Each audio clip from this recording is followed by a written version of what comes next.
I was taking a walk with my wife, Deborah, before the FAQ question class for couples. And people submitted great questions. And I was going through them with Deborah, and she started laughing. She said, "You know what the main couples question is?" I said, "No, what? Help me out." She said, "Why can't my partner change? Why won't you change?" And we both started to laugh so hard because we've had that implicit discussion our whole relationship, 39 years. Why won't you change? And so it was great to just kind of settle into that. Like, what is up with that question? Why is it that so often we want our partner to change and we don't think, what if I changed? When we say, will you change? We put the locus of change outside of ourselves instead of looking within and saying, oh, I might have to do some emotional healing. I might have to do some inquiry, and I might have to study myself and study my reactivities.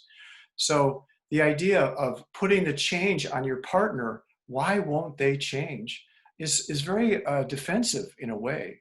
It's sort of outsourcing the problem and assuming that your partner has the problem. So why can't my partner change? Let's just stop and think about that for a moment.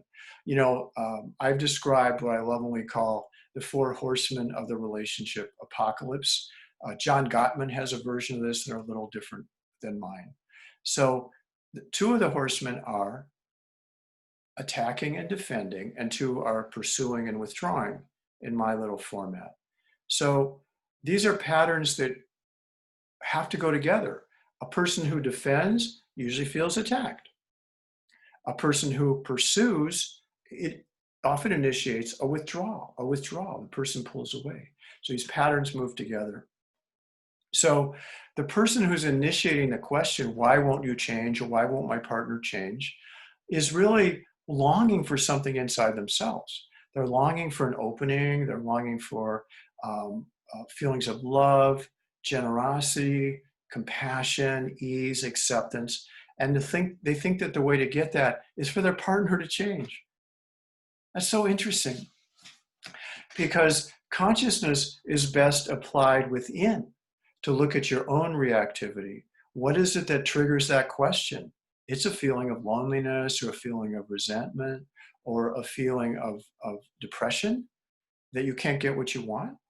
So those are the things you don't say when you just continually repeat the question, why won't you change? Why won't you change? So the question bears all that emotional information. Most of you understand that a verbal communication, only about 20% of the emotional information is carried in the words. So your partner is listening to that question, and it's not just a content-based question. It's carrying this whole symphony of emotional information, emotional data. And what it's carrying is the resentment, the hope, the love, the fear, the anger, all of these feelings, some combination of them. So the person hearing that question starts to feel like, ooh, I did something wrong. I did something wrong. I shouldn't. So then they defend or they pull away, because they feel on some level all this emotional stuff that's coming towards them. And then they meet it with everything that's going on for them. Of course I want to connect. Of course I love you more. Ooh, I'd have to be more vulnerable. I have to be more open. I don't know how to do that. I could fail. And uh, and I don't know how to respond to this torrent of different feelings that are coming at me. So there's feelings of shame, embarrassment, longing, etc. And none of that is ever made conscious, made verbal. It's always like, yeah, I want to connect to, or, oh, we connected last year. What's wrong with that? In other words, the conversation is functioning on such a low level of emotional exchange. So for either of these persons, either the person asking that great question, why won't you change? Or the person listening to it, either one of them drops into their body sensations and starts to notice their fear, their longing, their hope, their depression, their resentment, and starts to share that. Well, then you've begun what I like to call the path for couples. You begun a path of consciousness, and you're opening yourself to your partner. You're letting them know you more deeply. Isn't that one of the definitions of love? That your partner loves all the parts of you. So you open up this vast place in your own heart, this vast place in your partner's heart, And you have the opportunity to feel the love and experience the love physically that you know idealistically or in a visionary sense is present. So that question, um, why won't my partner heal? To me, it's a great question because it opens up this whole area of healing. How do you heal yourself? How do you feel that love, the bliss, the joy, the ease, the openness that you want to feel?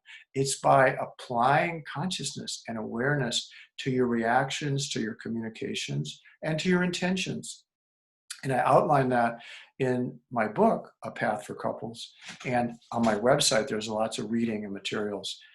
Also, the website's called A Path for Couples. So join me there, and I can let you know about more classes that are coming up. So why won't you change? That's what I'm asking.